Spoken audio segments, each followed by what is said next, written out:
Sir Sam, bakit ba magaling ang quantum beat? Okay. Tara, sabihin ko sa'yo. Okay, bakit ba magaling ang quantum beat natin? Guys, maliban na multivitamin siya, meron siyang vitamin A, vitamin B, vitamin C, vitamin D, vitamin E, and L-lysine. Meron siyang tinatawag na prebiotic, probiotic, at postbiotic.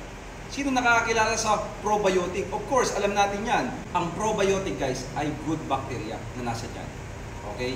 Ngayon, yung prebiotic ay pagkain ng good bacteria.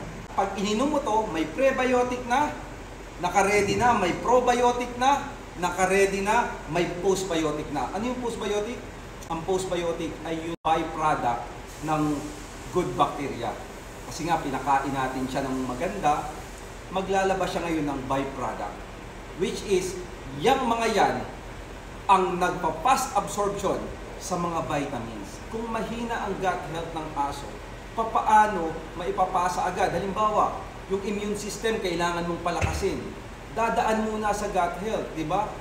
Pero pag nandyan ang prebiotic, probiotic at postbiotics, mabilis. Fast absorption.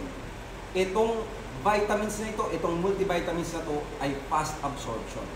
Tandaan nyo, ang tina-target niya ay yung root cause. Halimbawa, may sakit yung aso mo, papainumin mo ng antibiotic. Ang target lang ng antibiotic ay yung symptoms. Masakit ang ulo niya, yun lang yung pawawalain niya. Pero, pag meron ka nito, yung root cause, ang gagamutin niya. Yun ang kagandahan sa biotech.